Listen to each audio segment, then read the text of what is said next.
ഈ വീഡിയോയിൽ വളരെ നിർണായകമായിട്ടുള്ള കുറച്ച് വിഷയങ്ങളാണ് നമ്മൾ നോക്കുന്നത്. ആദ്യമേ തന്നെ ചൈന വലിയ രീതിയിലുള്ള അച്ചീവ്മെൻറ്റ് നടത്തിയിട്ടുണ്ട്.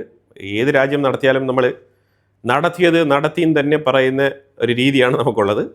ചൈന സ്പേസ് സെക്ടറിലാണ് ഈ ഒരു നിർണായക നീക്കം നടത്തിയിരിക്കുന്നത്. പ്രത്യേകിച്ച് എലോൺ മസ്കിന് ഒരു ചാലഞ്ച് എന്നുള്ള നിലയിലാണ് ഈ പുതിയ കണ്ടുപിടുത്തത്തിനെ അവർ മുന്നോട്ട് വെക്കുന്നത്. Major mile stone in the race of space research എന്നാണ് അവർ മെൻഷൻ ചെയ്തിരിക്കുന്നത്.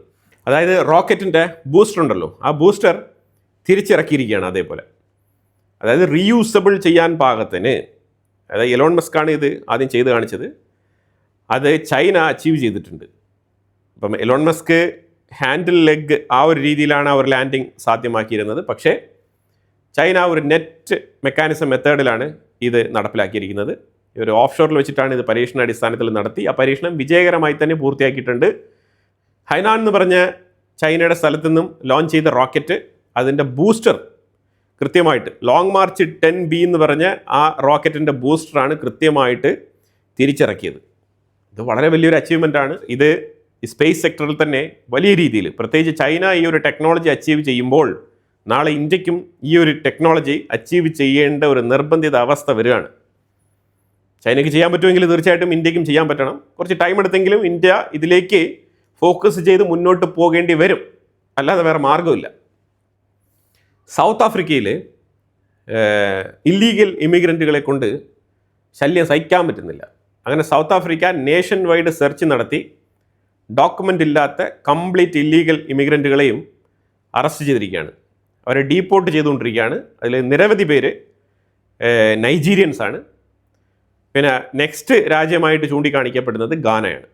ഈ രണ്ട് രാജ്യങ്ങളിൽ നിന്നുമാണ് ഏറ്റവും കൂടുതൽ കുടിയേറ്റക്കാർ, അനധികൃത കുടിയേറ്റക്കാർ സൗത്ത് ആഫ്രിക്കയിലുള്ളത്. ഇവരെല്ലാം ഇപ്പോൾ തെരഞ്ഞു പിടിച്ച് ഡീപ്പോർട്ട് ചെയ്തുകൊണ്ടിരിക്കുകയാണ്. സ്പെയിനിൽ അൽമാരിയ എന്ന് പറഞ്ഞ പ്രൊവിൻസിൽ വലിയ രീതിയിലുള്ള കാട്ടുതീ, വൈൽഡ് ഫയർ വലിയ രീതിയിൽ സ്പ്രെഡായിട്ടുണ്ട്. 11 പേര് ഈ കാട്ടുതീയിൽ കൊല്ലപ്പെട്ടു. അതുപോലെ തന്നെ 8 പേർക്ക് ഗുരുതരമായ പരുക്ക്. അത്തരത്തിൽ ഈ കാട്ടുതീ സ്പ്രെഡായിക്കൊണ്ടിരിക്കുകയാണ് സ്പെയിനിൽ. ഈ തീ കെടുത്താനുള്ള ശ്രമം സ്പെയിൻ്റെ ഗവൺമെൻറ്റിൻ്റെ സൈഡിൽ നിന്നും തുടരുന്നുണ്ട്. പ്രത്യേകിച്ച് അൽമാരിയ എന്ന് പറഞ്ഞ ഈ പ്രൊവിൻസിലുള്ള സിവിൽ ഡിഫൻസ്, ആ ഫയർ റെസ്ക്യൂ ടീം അവിടെ എത്തി ഈ തീ കെടുത്താനുള്ള ശ്രമങ്ങൾ തകൃതിയായിട്ട് നടത്തുന്നുണ്ട്. പക്ഷേ കാട്ടുതീ എന്ന് പറയുമ്പോഴത്തേക്കും വൈൽഡ് ഫയറാണ്, അത്ര എളുപ്പത്തിൽ അത് കെടുത്താൻ പറ്റുന്നൊരു സംഗതിയല്ല. എവിടേക്കാണോ വീടുകളുള്ളത് ആ പരിസരത്താണ് ഏറ്റവും കൂടുതൽ ഫോക്കസ് ചെയ്ത് രക്ഷാപ്രവർത്തനങ്ങൾ നടത്തിക്കൊണ്ടിരിക്കുന്നത്. ഇമാം റേസ മോസ്കിൽ ആയത്തുൽ അലി ഖമനയുടെ മുസോളിയം, ആയത്തുൽ അലി ഖമനയും കുടുംബാംഗങ്ങളുടെയും ബറിയൽ സെറമണി നടത്തിയിരിക്കുന്നത് ഈ റേസ മോസ്കിൽ, ഈ ലൊക്കേഷനിലാണ്. അവിടെ കൃത്യമായിട്ട് അതിൻ്റെ ഒരു ഫോട്ടോഗ്രാഫ് പുറത്തു വന്നിട്ടുണ്ട്. ഗാസയുമായിട്ട് ബന്ധപ്പെട്ട ഒരു 2 വാർത്തയുണ്ട്. അതിലൊന്ന്, ഗാസയ്ക്കുള്ളിൽ മവാസി എന്ന് പറഞ്ഞ ഒരു ഏരിയയും ഖാൻ യൂനിസ് എന്ന് പറഞ്ഞ ഒരു ഏരിയയും സെപ്പറേറ്റ് ആക്കുന്ന രീതിയിൽ IDF അവിടെ 2 കിലോമീറ്റർ ദൈർഘ്യമുള്ള ഒരു ട്രെഞ്ച് കുഴിച്ചിരിക്കുകയാണ്. ഇതിൽ നിന്നും പ്രത്യേകിച്ച് മനസ്സിലാക്കേണ്ട വിഷയം എന്താണെന്ന് വെച്ചാൽ, അൽമവാസി എന്ന് പറഞ്ഞ ഏരിയയിൽ ഏറ്റവും കൂടുതൽ ഹമാസ് ഭീകരർ താമസിക്കുന്നു എന്നുള്ളൊരു വിവരം IDFന് കിട്ടിയിട്ടുണ്ട്. അപ്പോൾ അതുകൊണ്ട് ഈ ഖാൻ യൂനിസിനും ഈ മവാസിക്കും ഇടയിൽ ഒരു ഗ്യാപ്പ് അനിവാര്യമാണെന്നുള്ളത് കൃത്യമായിട്ട് സ്റ്റഡി ചെയ്ത് മനസ്സിലാക്കിക്കൊണ്ടാണ് IDF ഇവിടെ ഒരു ട്രെഞ്ച് കുഴിച്ചിരിക്കുന്നത്. അപ്പോൾ ഇവർ റഫ ഭാഗത്തോട് ചേർത്ത് നിർത്തുക മവാസിയെ, അൽമവാസി ഏരിയയെ, എന്നിട്ട് സെപ്പറേറ്റ് ആയിട്ട് ടാർഗറ്റ് ചെയ്യാനാണ് ഉദ്ദേശിച്ചിരിക്കുന്നത്. അപ്പോൾ ഈ അൽമവാസി എന്ന് പറഞ്ഞ ഏരിയ എന്ന് പറഞ്ഞു കഴിഞ്ഞാൽ ഇവിടെ ഗാസയുടെ ബഫർ സോൺ ഉണ്ട് ഇവിടെ ഇസ്രായേലിന്. അതായത് ഈ യെല്ലോ ലൈൻ തുടങ്ങുന്നത് ഇവിടെ നിന്ന് കുറച്ച് നീങ്ങിയിട്ടാണ്. അപ്പോൾ അതുകൊണ്ട് തന്നെ ഈ യെല്ലോ ലൈനിൻ്റെ തൊട്ടിപ്പുറത്തായിട്ട് വരും ഈ ട്രഞ്ചസ്. അപ്പോൾ ഈ ട്രഞ്ചസിലൂടെ ഈ അൽമവാസി എന്ന് പറഞ്ഞ ഏരിയ സെപ്പറേറ്റ് ആയിട്ട് ഈ ബഫർ സോൺ ഏരിയയോട് ചേർന്ന് നിൽക്കും. അപ്പോൾ അങ്ങനെയാണെന്നുണ്ടെങ്കിൽ ഈ അൽമവാസിയെ വളരെ എളുപ്പത്തിൽ തന്നെ ഇസ്രായേലിന് ക്യാപ്ചർ ചെയ്യാൻ സാധിക്കുന്ന തരത്തിലാണ് ഇപ്പോൾ ഈ ഒരു ട്രഞ്ചസ് കുഴിച്ചിരിക്കുന്നത്. ലിറ്ററലി ഈ ട്രഞ്ചസ് വരെ IDF മുന്നോട്ട് നീങ്ങുകയാണ്. ഒരു പക്ഷേ ഒരു യെല്ലോ ലൈൻ അങ്ങ് വരെ അങ്ങ് പോയേക്കാം. അപ്പോൾ ഇനി ഫ്യൂച്ചറിൽ അൽമവാസി എന്ന് പറഞ്ഞൊരു ഏരിയ ഗാസയ്ക്ക് നഷ്ടപ്പെട്ടേക്കാം. ആ രീതിയിലാണ് ഇസ്രായേലിൻ്റെ നീക്കം ഗാസയിൽ. അതുപോലെ ജെറുസലേം മോസ്കിൽ മുഫ്തി ഷെയ്ഖ് മുഹമ്മദ്, അപ്പോൾ ഈ മുഫ്തി ഷെയ്ഖ് മുഹമ്മദ് അവിടുത്തെ പ്രാർത്ഥനയിൽ, വെള്ളിയാഴ്ചത്തെ പ്രാർത്ഥനയിൽ പുള്ളിക്കാരൻ ഇസ്രായേലിനെതിരെ ഒരു സ്റ്റേറ്റ്മെൻറ്റ് വരുന്ന രീതിയിലുള്ള ഒരു പ്രീച്ചിങ് ആണ് നടത്തിയത്.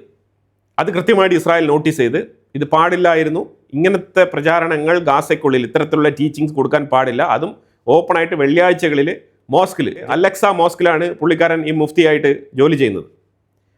അപ്പോൾ അവിടെ അലക്സ മോസ്കിൽ ഇത്തരത്തിലുള്ള വിവേചനം ഉണ്ടാക്കുന്ന രീതിയിലുള്ള പ്രീച്ചിങ് കൊടുത്തു കഴിഞ്ഞാൽ ഇസ്രായേൽ ഇടപെടും. അങ്ങനെ ഇടപെടൽ നടത്തിയത് കൊണ്ടാണ് ഈ വ്യക്തിയെ അറസ്റ്റ് ചെയ്തത്. വെള്ളിയാഴ്ച തന്നെ ഈ മുഫ്തിയെ അറസ്റ്റ് ചെയ്ത് കൃത്യമായിട്ട് സ്റ്റേറ്റ്മെൻ്റൊക്കെ എടുത്തിട്ട് റിലീസ് ചെയ്തിരിക്കുകയാണ്. ജാമ്യത്തിലാണ് ഇപ്പം വിട്ടിരിക്കുന്നത്. ഇന്ത്യ ഗ്യാസ് സപ്ലൈ ചെയ്യുന്നതിൽ, ഗ്യാസ് ഡിസ്ട്രിബ്യൂട്ട് ചെയ്ത് സപ്ലൈ ചെയ്യുന്നതിൽ 4th ലാർജസ്റ്റ് സപ്ലയറായിട്ട് മാറിയിരിക്കുകയാണ്. സപ്ലയർ എന്ന് പറഞ്ഞാൽ ഒരു തരത്തിൽ യൂട്ടിലൈസർ എന്ന് വേണമെങ്കിൽ നമുക്കിതിനെ വിശേഷിപ്പിക്കാം. കാരണം എന്താണെന്ന് വെച്ചാൽ റീഗ്യാസിഫിക്കേഷനിലാണ് ഇന്ത്യ ഈ ഒരു അച്ചീവ്മെൻറ്റ് നടത്തിയിരിക്കുന്നത്. അച്ചീവ്മെൻറ്റ് എന്നുള്ളതിലുപരി ഗ്ലോബൽ മാർക്കറ്റിൽ ഗ്യാസ് യൂസ് ചെയ്യുന്ന രാജ്യങ്ങളുടെ പട്ടികയിൽ ഇന്ത്യ 4ാം സ്ഥാനത്ത് എത്തിയിരിക്കുകയാണ്. സ്പെയിനാണ് നമുക്ക് മുൻപ് ഉണ്ടായിരുന്നത് 4ാം സ്ഥാനത്ത്. ഇപ്പോൾ സ്പെയിൻ ഇപ്പോൾ 5ാം സ്ഥാനത്തേക്ക് തള്ളപ്പെട്ടിരിക്കുകയാണ്. റീഗ്യാസിഫിക്കേഷൻ എന്ന് പറഞ്ഞാൽ ആ പ്രവൃത്തി എന്താണെന്ന് പറഞ്ഞാൽ നമ്മൾ LNG വാങ്ങിച്ച് അതിനെ -162 ഡിഗ്രി സെൽഷ്യസിലേക്ക് അതിനെ സൂക്ഷിച്ച് വെച്ചിട്ട് അതിനെ പൈപ്പ് ലൈൻ വഴി വീടുകളിലേക്കുള്ള കുക്കിങ്ങിന് വേണ്ടിയിട്ട് കൃത്യമായിട്ട് സപ്ലൈ ചെയ്ത് കൊടുക്കുന്ന ആ ഒരു ഡിസ്ട്രിബ്യൂഷൻ ലൈൻ സെറ്റപ്പ്, ഇതിനെയാണ് LNG റീഗ്യാസിഫിക്കേഷൻ എന്ന് പറയുന്നത്. അതായത് ചുരുക്കി പറഞ്ഞാൽ LNG ലിക്വിഫൈഡ് നാച്ചുറൽ ഗ്യാസ് കൊണ്ടുവരിക, അതിനെ 168 ഡിഗ്രി സെൽഷ്യസിൽ -162 ഡിഗ്രി സെൽഷ്യസിൽ അതിനെ പദപ്പെടുത്തി സ്റ്റോർ ചെയ്ത് വെക്കുക. എന്നിട്ട് ആ ടാങ്കിൽ നിന്നും പൈപ്പ് ലൈൻ വഴി വീടുകളിലേക്ക് കുക്കിങ്ങിന് വേണ്ടിയിട്ട് ഡിസ്ട്രിബ്യൂഷൻ നടത്തുക. പൈപ്പ് ലൈൻ ത്രൂ, അല്ല സിലിണ്ടർ ത്രൂ അല്ല, ആ പൈപ്പ് ലൈൻ ത്രൂ സപ്ലൈ നടത്തുന്നതിൽ ഇന്ത്യ സ്പെയിനിനെ മറികടന്ന് 4ാം സ്ഥാനത്ത് എത്തിയിട്ടുണ്ട്. മീൻസ് അത്രത്തോളം നമ്മുടെ രാജ്യം സൊഫിസ്റ്റിക്കേറ്റഡ് ആയിട്ടുള്ള സെക്യൂർഡ് ഗ്യാസ് സപ്ലൈ ഡിസ്ട്രിബ്യൂട്ട് ചെയ്യുന്ന രാജ്യമായിട്ട് മാറുന്നുണ്ട്. ഇത് നമ്മുടെ രാജ്യത്തിൻ്റെ ഡെവലപ്മെൻറ്റിൻ്റെ ഒരു സൂചന കൂടിയാണ്. 52.5 മില്യൺ ടൺ പെർ ആനമാണ് ഇന്ത്യ ഇത്തരത്തിൽ വീടുകളിലേക്ക് പൈപ്പ് ലൈൻ ത്രൂ ഡിസ്ട്രിബ്യൂട്ട് ചെയ്യുന്ന ഗ്യാസിൻ്റെ ക്വാണ്ടിറ്റി. നിലവിലെ ഇന്ത്യ ബ്രഹ്മോസ് മിസൈൽ $630 മില്യൺ വിലയ്ക്കാണ് വിൽക്കുന്നത്. ഇപ്പോൾ നമ്മൾ ലേറ്റസ്റ്റ് ആയിട്ട് ഇന്തോനേഷ്യയുമായിട്ട് വെച്ച ഒരു എഗ്രിമെൻറ്റിലും ഈ ഒരു എമൗണ്ട് തന്നെയാണ് കോട്ട് ചെയ്തിരിക്കുന്നത്. ഇന്ത്യൻ പ്രധാനമന്ത്രി നരേന്ദ്രമോദി ന്യൂസിലാൻഡിൽ ഓക്ലാൻഡിൽ ഇറങ്ങിയിട്ടുണ്ട്. അവിടെ ഊഷ്മളമായിട്ടുള്ള സ്വീകരണം പുള്ളിക്ക് ലഭിച്ചിട്ടുണ്ട്. സോ ഇറ്റ് മീൻസ് ഇന്ത്യക്ക് ആ ഒരു സ്വീകരണം ലഭിച്ചതായിട്ടാണ് നമ്മൾ കണക്കാക്കേണ്ടത്. പലരും മോദി എന്ന് പറയുമ്പോൾ സ്പെസിഫിക് ആയിട്ട് ഒരു ഇൻഡിവിജ്വൽ വ്യക്തിയായിട്ടാണ് അതിനെ കണക്കാക്കുന്നത്. ഇന്ത്യക്ക് കിട്ടുന്ന ആ ഒരു റെസ്പെക്റ്റ്, അതാണ് നമ്മൾ കണക്കാക്കുന്നത്. ഓസ്ട്രേലിയ സബ്മിറ്റ് കഴിഞ്ഞിട്ട് ന്യൂസിലാൻഡിലേക്കാണ് എത്തിയത്.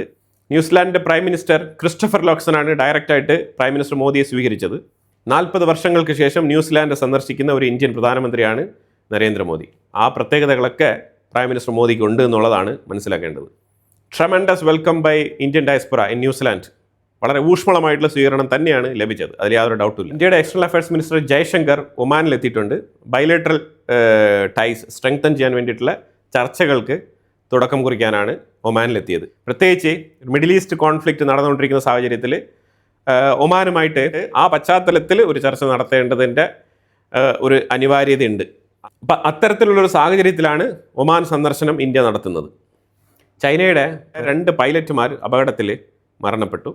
പ്രത്യേകിച്ച് അവരുടെ ഫ്രണ്ട് ലൈനർ എയർക്രാഫ്റ്റ് പരീക്ഷണ പറക്കൽ നടത്തിക്കൊണ്ടിരുന്ന സമയത്താണ് ഈ അപകടം സംഭവിച്ച് ഫൈറ്റർ ജെറ്റ് ഉൾപ്പെടെ 2 പൈലറ്റുമാരും കൊല്ലപ്പെട്ടത്.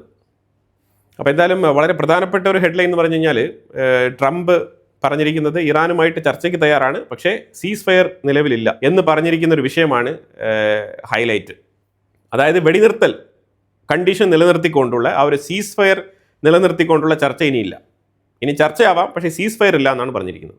അതായത് ഏത് മൊമെൻറ്റിലും അറ്റാക്ക് നടത്താനുള്ള ഒരു ഓപ്ഷൻ ഓപ്പൺ ആക്കിയിട്ടുകൊണ്ടാണ്, ആ ഒരു വാതിൽ തുറന്നിട്ടുകൊണ്ടാണ് ട്രംപ് ചർച്ചയ്ക്ക് തയ്യാറെന്ന് പറഞ്ഞിരിക്കുന്നത്. അപ്പോൾ എന്തായാലും വളരെ നിർണായകമായിട്ടുള്ള വിഷയങ്ങളാണ് നമ്മൾ ഈ വീഡിയോയിൽ പങ്കുവച്ചത്. ഇതിനെക്കുറിച്ചുള്ള അഭിപ്രായങ്ങൾ കമൻറ്റ് ബോക്സിൽ രേഖപ്പെടുത്തുക. കൂടുതൽ വാർത്തകളുമായിട്ട് അടുത്ത വീഡിയോയിൽ വരാം. Thank you so much.